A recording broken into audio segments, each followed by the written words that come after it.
Friends, ಸೋಮವಾರದಲ್ಲಿ ಏನಾಗುತ್ತೆ ಅಂತ ಹೇಳಿ ಒಂದು ವಿಡಿಯೋ ನೋಡೋಣ. ಅದಕ್ಕೂ ಮುಂಚೆ ವಿಡಿಯೋ ಇಷ್ಟ ಆಯಿತು ಅಂದರೆ ಸಬ್ಸ್ಕ್ರೈಬ್ ಮಾಡ್ಕೊಳ್ಳಿ, ಹಾಗೆ ವಿಡಿಯೋಗೊಂದು ತಪ್ಪದೇ ಲೈಕ್ ಕೊಡಿ. ಫ್ರೆಂಡ್ಸ್, ಮೊದಲಿಗೆ ಶ್ರೇಷ್ಠ ಫೋನ್ ಮಾಡಿ ತಾಂಡವನ ಕರೀತಾ ಇರ್ತಾಳೆ. ಆಗ ಇವನು ಬರಲ್ಲ ಅಂತ ಹೇಳ್ತಾ ಇರ್ತಾನೆ.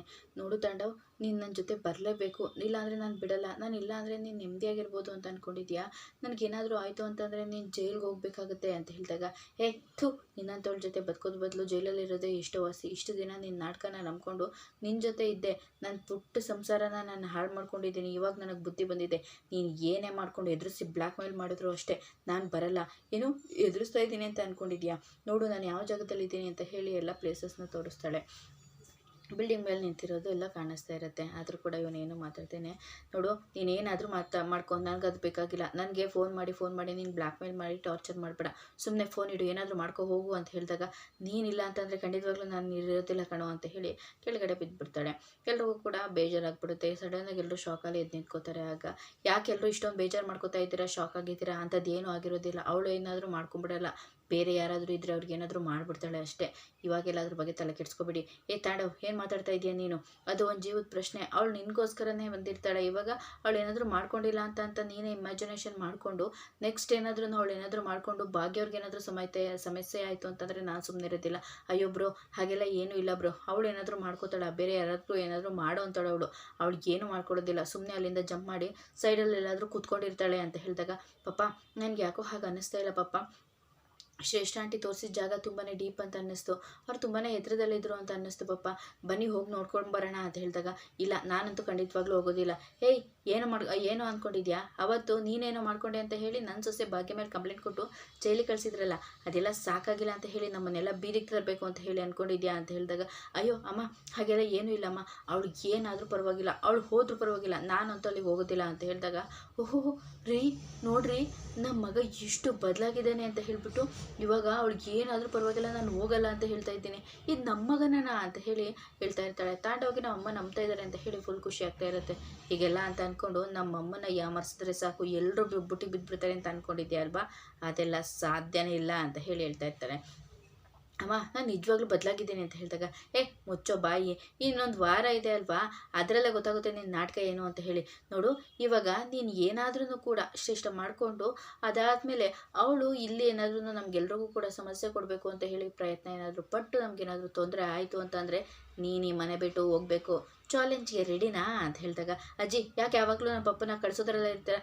ನೀನು ಸುಮ್ಮನೆ ಇರು, ಅವನೇ ತಾನೇ ಚಾಲೆಂಜ್ ಮಾಡಿರೋದು. ಏನಾದರೂ ಕಪ್ಪು ಚುಕ್ಕಿ ಬಂದರೆ ನಾನು ಹೋಗ್ತೀನಿ ಅಂತ ಹೇಳ್ಬಿಟ್ಟು ಇವಾಗ ನನ್ನ ಸೊಸೆಗೆ ತೊಂದರೆ ಕೊಡ್ತಾನೆ ಅಂದರೆ ಅದನ್ನೆಲ್ಲ ನೋಡ್ಕೊಂಡು ನಾನು ಸುಮ್ಮನೆ ಇರ್ತೀನಿ ಅಂತ ಅಂದ್ಕೊಂಡಿದ್ಯಾ ಅಂತ ಹೇಳಿದಾಗ, ತಾಂಡವ್ ಏನು ಮಾತಾಡ್ತಾ ಇದೆಯಾ? ಇದರಿಂದ ಯಾರಿಗೇನು ಸಮಸ್ಯೆ ಆಗುತ್ತಾ ಬಿಡೋದೋ ಗೊತ್ತಿಲ್ಲ, ಆದರೆ ಭಾಗ್ಯಂಗೆ ಸಮಸ್ಯೆ ಆಗೇ ಆಗುತ್ತೆ. ನೀನು ಇವಾಗಿರೋದು ಇವ್ರ ಮನೆಯಲ್ಲಿ, ಅವಳಿಗೇನಾದರೂ ಆಯಿತು ಅಂತಂದರೆ ಅವರು ಹುಡ್ಕೊಂಡು ಬಂದೇ ಬರ್ತಾರೆ. ಈ ಮನೆಯವರೆಲ್ಲರೂ ಕೂಡ ಕಸ್ಟಡಿಗೆ ತೊಗೊಂಡು ವಿಚಾರಣೆ ಮಾಡೋದಕ್ಕೆ ಟ್ರೈ ಮಾಡೇ ಮಾಡ್ತಾರೆ. ಅಂಥದ್ರಲ್ಲಿ ಇವ್ರಿಗೆಲ್ಲ ತೊಂದರೆ ಆಗುತ್ತೆ ಅಂತಂದರೆ ಅವ್ರು ಯಾವ ಜಾಗದಲ್ಲಿದ್ದಾರೆ ಏನು ಅಂತಲೂ ಗೊತ್ತಿಲ್ವಲ್ಲ ಅಂಕಲ್. ಅದನ್ನೆಲ್ಲ ಹೀಗೆ ಬಿಡೋದಕ್ಕಾಗೋದಿಲ್ಲ. ಅವಳು ಏನಾದರೂ ಮಾಡ್ಕೊಂಡ್ಬಿಟ್ಟಿದ್ರೆ ಅದಕ್ಕೆಲ್ಲ ಕಾರಣ ನಾವು ಆಗ್ತೀವಿ. ಅವಳು ಏನೇ ತಪ್ಪು ಮಾಡಿರ್ಬೋದು, ಅದು ಅಲ್ಲದೆ ಅದು ಒಂದು ಜೀವ, ಅದಕ್ಕೆ ನಾವು ಬೆಲೆ ಕೊಡಬೇಕಲ್ವಾ ಅಂತ ಹೇಳ್ಬಿಟ್ಟು ಡಿಪಾರ್ಟ್ಮೆಂಟಲ್ಲಿ ನಂಗೆ ಗೊತ್ತಿರೋರನ್ನ ಕಾಂಟ್ಯಾಕ್ಟ್ ಮಾಡಿ ಅವಳ ಫೋನು ಲಾಸ್ಟ್ ಲೊಕೇಶನ್ ಎಲ್ಲಿದೆ ಅಂತ ಹೇಳಿ ಟ್ರೇಸ್ ಮಾಡಿಸ್ತೀನಿ ಅಂತ ಹೇಳಿ ಹೇಳ್ತಾರೆ. ಸರಿ ಆಯಿತು ಅಂತ ಹೇಳಿ ಎಲ್ಲರೂ ಕೂಡ ಹಾಗೆ ಹೋಗ್ತಾರೆ. ಈ ಕಡೆ ನೋಡಿದ್ರೆ ತನ್ವಿ ಮತ್ತು ಅವರಪ್ಪ ಹಾಗೆ ಸುನಂದ 3 ಜನ ನಿಂತ್ಕೊಂಡು ಮಾತಾಡ್ತಾ ಇರ್ತಾರೆ. ಈ ಕಡೆ ಗುಂಡಣ್ಣ ಮತ್ತು ಆದಿ ಹಾಗೆ ಕುಸುಮ ಕೂತ್ಕೊಂಡು ಮಾತಾಡ್ತಾ ಇರ್ತಾರೆ. ಫ್ರೆಂಡು, ಅವನೇನು ಒಂದು ವಾರ ಇರ್ತಾನೆ ಅಂತ ಅಂದ್ಕೊಂಡಿದ್ಯಾ? ಒಂದಿನ 2 ದಿನ ಅಷ್ಟೇ. ಅವ್ನ ಬಂಡವಾಳ ಎಲ್ಲ ಬಯಲಾಗೋಗ್ಬಿಡುತ್ತೆ. ಪಾಪ ನೀವು ಸ್ವಲ್ಪ ನೋಡ್ಕೊಂಡಿರಿ ಪಾಪ. ಅಜ್ಜಿ ಮತ್ತು ತನ್ಮಯ ಎಲ್ಲರೂ ಸೇರಿಕೊಂಡು ನಿಮ್ಮನ್ನ ಮನೆಯಿಂದ ಹೊರಗಡೆ ಹಾಕೋದಕ್ಕೆ ಏನೇನಾದರೂ ಟ್ರೈ ಮಾಡ್ತಾನೆ ಇರ್ತಾರೆ. ನೀವು ಸ್ವಲ್ಪ ಹುಷಾರಾಗಿರ್ಬೇಕಾ? ನಾನು ಯಾಕೆ ಹುಷಾರಾಗಿರಬೇಕು ಪುಟ್ಟ? ನಾನು ಏನಾದರೂ ನಾಟಕ ಮಾಡ್ತಾ ಇದ್ರೆ ನಾಟಕ ಬಯಲಾಗುತ್ತೆ ಅಂತ ಹೇಳಿ ಭಯ ಪಟ್ಕೊಂಡು ಹುಷಾರಾಗಿರ್ಬೇಕಾಗುತ್ತೆ.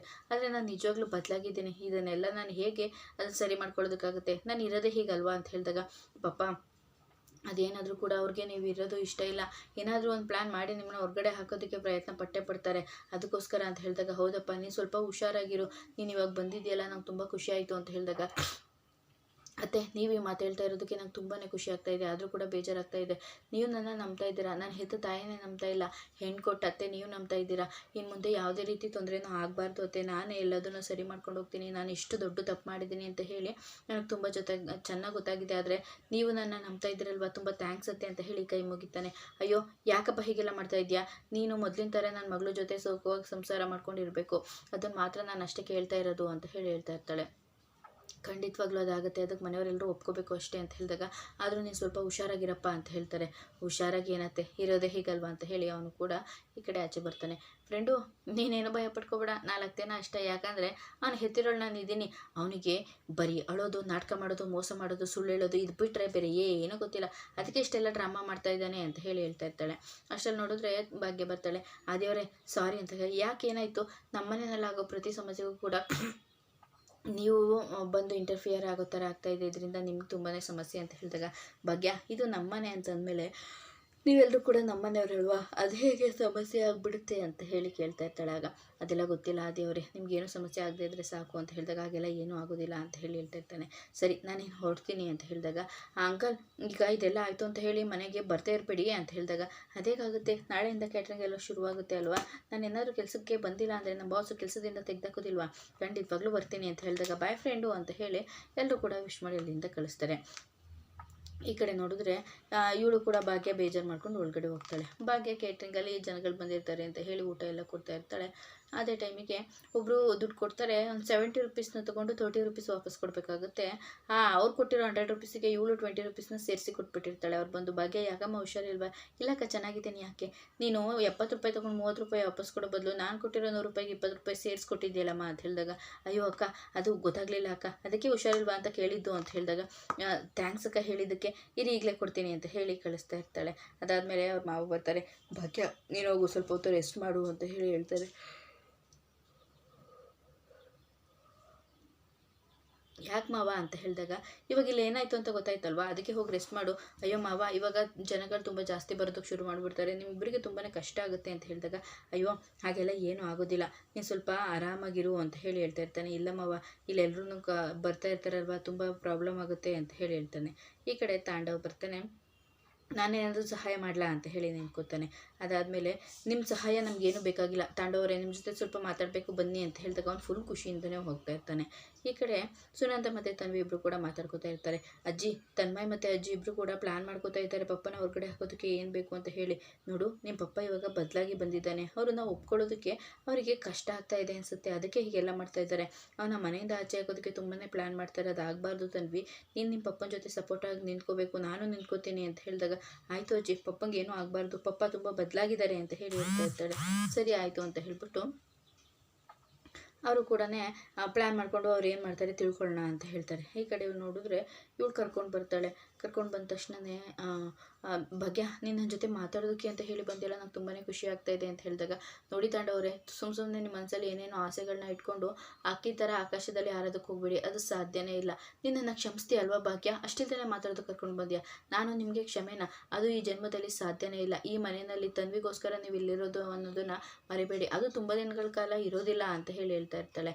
ಆದರೆ ಅದಾದಮೇಲೆ ಅವನು ಹೇಳಿರ್ತಾನೆ ಕುಸುಮನ ಹತ್ರ, ಈ ಚಾಲೆಂಜಲ್ಲಿ ಏನಾದರೂ ನಾನು ಗೆಲ್ತು ಅಂತಂದರೆ ಸೂರ್ಯವಂಶಿ ಮನೆಗೆ ನೀವೆಲ್ಲರೂ ಬರಬೇಕು ಅಂತ ಹೇಳ್ಬಿಟ್ಟು. ಆಗ ನೀವು ಅದನ್ನೆಲ್ಲ ಹೇಳಿದಿರಲ್ವ, ಅದನ್ನೆಲ್ಲ ನಂಬ್ಕೊಂಡು ನಾವು ಮೊದಲಿನ ಥರ ನಿಮ್ಮ ಜೊತೆ ಇರ್ಬೋದು ಅಂತ ಅಂದ್ಕೊಂಡ್ರೆ ಅದು ತಪ್ಪು. ಮರ ಎಷ್ಟೇ ಹೊಸ ಚಿಗುರನ್ನ ಕೊಟ್ಟರು ಕೂಡ ಅದ್ರ ಬೇರು ಹಳೇದು ಅನ್ನೋದನ್ನು ಮರಿಬಾರ್ದು. ಹಳೆ ಬೇರನ್ನ ಕಿತ್ತಾಕೋದಕ್ಕೆ ಹೋದರೆ ಮರನೇ ಇಲ್ದಂಗೆ ಆಗ್ಬಿಡುತ್ತಲ್ವಾ ಅಂತ ಹೇಳಿದಾಗ ಅವ್ನು ಬೇಜಾರು ಮಾಡ್ಕೋತಾ ಇರ್ತಾನೆ. ನೋಡಿ ನನ್ನ ಮಗಳಿಗೆ ಬೇಜಾರಾಗಬಾರ್ದು ಅಂತ ಹೇಳಿ ನಾನು ಇಲ್ಲಿದ್ದೀನಿ, ನಿಮ್ಮ ನಾಟಕ ಏನಾದ್ರೂ ಬಯಲಾಯಿತು ಅಂತಂದರೆ ತನ್ವಿಗೆ ನಿಮ್ಮ ಮೇಲಿರೋ ಗೌರವ ಕೂಡ ಕಳ್ಕೊಂಡು ಇಲ್ಲಿಂದ ಹೋಗಬೇಕಾಗುತ್ತೆ. ಅದಕ್ಕೆಲ್ಲ ಅವಕಾಶ ಮಾಡಿಕೊಡ್ಬೇಡಿ ದಯವಿಟ್ಟು. ಇನ್ನು ಮುಂದೆ ಯಾವುದೇ ಕಾರಣಕ್ಕೂ ನಮ್ಮ ಜೊತೆ ಇರಬೇಕು, ಅದನ್ನೆಲ್ಲ ಆಸೆ ಕನಸುಗಳನ್ನ ಇಟ್ಕೋಬೇಡಿ. ಈ ಭಾಗ್ಯ ಯಾವತ್ತೂ ನಿಮ್ಮನ್ನ ಕ್ಷಮಿಸೋದಕ್ಕೆ ಸಾಧ್ಯನೇ ಇಲ್ಲ ಅಂತ ಹೇಳಿ ಹೋಗ್ಬಿಡ್ತಾಳೆ. ನನಗೆ ತುಂಬಾ ಬೇಜಾರಾಗ್ತಾ ಇರುತ್ತೆ.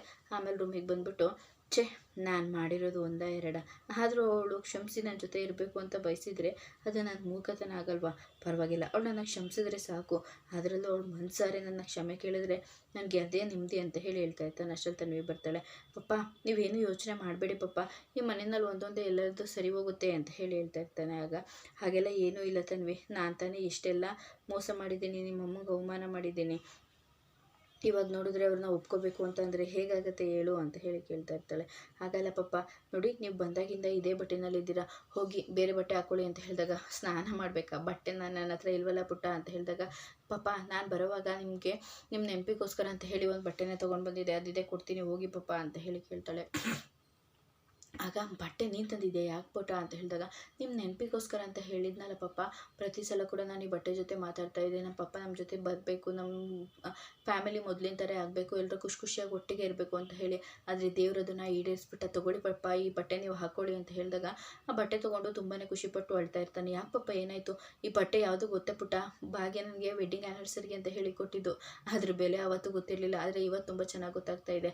ಆ ಶ್ರೇಷ್ಠ ನನ್ನನ್ನು ನಂಬಿಸಿ ಯಾಮಾರಿಸಿ ಮೋಸ ಮಾಡಿಬಿಟ್ಲು. ಪಪ್ಪ ಶ್ರೇಷ್ಠ ಆಂಟಿ ಮೇಲಿಂದನೇ ಬಿದ್ದಿದ್ದಾರೆ ಅಂತ ಹೇಳಿ ನಂಗೆ ತುಂಬ ಭಯ ಆಗ್ತಾ ಇದೆ. ಹಾಗೆಲ್ಲ ಏನೂ ಇಲ್ಲ ಪುಟ್ಟ, ಅವಳು ಬರೀ ನಾಟಕ ಮಾಡ್ತಾಳೆ. ಅವತ್ತು ನೋಡಿದ್ರೆ ಹಾಗೆಲ್ಲ ಮಾಡಿ ಅಮ್ಮನಿಗೆ ಸ್ಟೇಷನಿಗೆ ಹೋಗೋ ಥರ ಮಾಡ್ತು. ಇವಾಗ ಏನಾದರೂ ಅವ್ರಿಗಾದರೆ ನಿಮ್ಮನ್ನ ಜೈಲಿಗೆ ಕರ್ಕೊಂಡು ಹೋದ್ರೆ ಅಂತ ಹೇಳಿದಾಗ, ಹಾಗೆಲ್ಲ ಏನೂ ಇಲ್ಲ ಪುಟ್ಟ, ಅವಳು ಬರೀ ನಾಟಕ ಮಾಡ್ತಾಳೆ. ಅವತ್ತು ಅವಳು ನಿಮ್ಮನ್ನೆಲ್ಲ ನಿನ್ನ ಮಕ್ಳನ್ನ ಕಂಡ್ರೆ ಇಷ್ಟ ಇಲ್ಲ, ಅವರು ನನಗೇನು ಆಗಬೇಕಾಗಿಲ್ಲ ಅಂತ ಹೇಳಿದಾಗಲೇ ನಾನು ಅರ್ಥ ಮಾಡ್ಕೋಬೇಕಾಗಿತ್ತು ಅವಳ ಬುದ್ಧಿ ಏನು ಅಂತ ಹೇಳಿ. ಮನೆಗೋಸ್ಕರ ನನ್ನ ಊಟಕ್ಕೆ ವಿಷ ಹಾಕ್ಬಿಟ್ಟು ನಿನ್ಗೇನಾದರೂ ಆದರೆ ನಾನು ಅವ್ರ ಮೇಲೆ ಕಂಪ್ಲೇಂಟ್ ಕೊಡ್ತೀನಿ, ಏನಾದರೂ ಆಗಲ್ಲ ತಾಂಡವ್, ನಾನು ಉಳಿಸ್ಕೊತೀನಿ ಅಂತ ಹೇಳಿ ಆಸ್ತಿ ಎಲ್ಲನೂ ಬರ್ಸ್ಕೊಳ್ಳೋದ್ರ ಬಗ್ಗೆ ಮಾತಾಡಿದ್ಲು. ಆವಾಗಲೇ ನಾನು ಅರ್ಥ ಮಾಡ್ಕೋಬೇಕಾಗಿತ್ತು. ದಡ್ಡ ನನ್ನ ಮಗ, ನಾನು ಜೈಲಿಗೆ ಪೊಲೀಸ್ನವ್ರು ಕರ್ಕೊಂಡು ಹೋಗ್ತೀನಿ ಅಂತ ಹೇಳಿ ಕೇಳಿದಾಗ, ಎಲ್ಲ ಗೊತ್ತಿರೋ ಶ್ರೇಷ್ಠ ಅವನ್ನ ಕರ್ಕೊಂಡೋಗಿ ಕಳ್ಳ ಅನ್ನೋ ಥರ ಹೇಳ್ಬಿಟ್ಲು. ಆದರೆ ಭಾಗ್ಯ ಅವಳು ಅವರ ಥರದವ್ರು ಅಲ್ಲ, ಅವ್ರನ್ನ ಬಿಟ್ಬಿಡಿ ಅಂತ ಹೇಳಿದ್ಲು. ಏನೇ ಪ್ರಾಬ್ಲಮ್ ಇದ್ರೂ ಭಾಗ್ಯ ನನಗೆ ಊಟದಲ್ಲಿ ಏನಾದರೂ ಬೆರೆಸಿ ಕೊಡ್ತಾ ಇದ್ಲ ಪುಟ್ಟ ಅಂತ ಹೇಳಿದಾಗ, ಇಲ್ಲ ಅಮ್ಮ ಆ ಥರ ಮಾಡೋಳಲ್ಲ ಅಂತ ಹೇಳಿದಾಗ, ಅದೇ ಪುಟ್ಟ ಅವಳಿಗೂ ಇವಳಿಗೂ ಇರುವಂತಹ ವ್ಯತ್ಯಾಸ. ನಾನು ಇದನ್ನೆಲ್ಲ ಅರ್ತ್ಕೊಂಡು ಬಾಳೋದಕ್ಕೆ ಇಷ್ಟು ದಿನ ಆಯಿತು. ನಾನು ಸುಂದರವಾಗಿರುವಂಥ ಸಂಸಾರಕ್ಕೆ, ಬಂಗಾರದಂಥ ಬದುಕಿಗೆ ನಾನೇ ಕೊಳ್ಳಿ ಇಟ್ಕೊಂಡ್ಬಿಟ್ಟೆ ಪುಟ್ಟ ಅಂತ ಹೇಳಿ ಬೇಜಾರು ಮಾಡಿಕೊಂಡು ಅಳ್ತಾ ಇರ್ತಾನೆ. ಸ್ನಾನ ಎಲ್ಲ ಮಾಡ್ಕೊಂಡು ಬಂದು ಸೋಫಾ ಹತ್ರ ಕೂತಿರ್ತಾನೆ. ಅಷ್ಟರಲ್ಲಿ ಅವ್ರ ಅಪ್ಪನೂ ಕೂಡ ಬಂದಿರ್ತಾರೆ. ಆಗ, ಅಪ್ಪ ದಯವಿಟ್ಟು ಅಪ್ಪ, ನಾನು ಇವತ್ತಿನವರೆಗೂ ಕೂಡ ಯಾವತ್ತೂ ಕೂಡ ನಿಮ್ಮನ್ನು ಕ್ಷಮೆ ಕೇಳಿಲ್ಲ, ಆದರೆ ಇವತ್ತು ಕ್ಷಮೆ ಕೇಳ್ತಾ ಇದ್ದೀನಿ. ನಾನು ಎಷ್ಟೆಲ್ಲ ತಪ್ಪು ಮಾಡಿದ್ದೀನಿ ಅಪ್ಪ, ಆದರೆ ಇವಾಗ ನಾನು ಬದಲಾಗಿದ್ದೀನಿ. ನನ್ನ ಜೀವನದಲ್ಲಿ ನಾನು ನಮ್ಮ ಮೊದಲಿನ ಥರ ನಮ್ಮ ಕುಟುಂಬ ಆಗಬೇಕು, ಎಲ್ಲರೂ ಒಟ್ಟಿಗೆ ಖುಷಿಯಾಗಿರಬೇಕು ಅಂತ ಬಯಸ್ತಾ ಇದ್ದೀನಿ ಅಪ್ಪ, ದಯವಿಟ್ಟು ನನ್ನ ಕ್ಷಮಿಸ್ಬಿಡಿ ಅಪ್ಪ ಅಂತ ಹೇಳಿ ಕೈ ಮುಗಿದು ತಪ್ಕೋತಾನೆ. ಅವರಪ್ಪ ಏನು ಮಾತಾಡದೆ ಸುಮ್ಮನೆ ಸೈಲೆಂಟಾಗಿ ನಿಂತಿರ್ತಾರೆ. ಇದಿಷ್ಟು ಸೋಮವಾರದ ವಿಡಿಯೋ ಇಷ್ಟ ಆಯಿತು ಅಂದರೆ ಸಬ್ಸ್ಕ್ರೈಬ್ ಮಾಡ್ಕೊಳ್ಳಿ. ಹಾಗೆ ವಿಡಿಯೋಗೊಂದು ತಪ್ಪದೆ ಲೈಕ್ ಕೊಡಿ ಫ್ರೆಂಡ್ಸ್.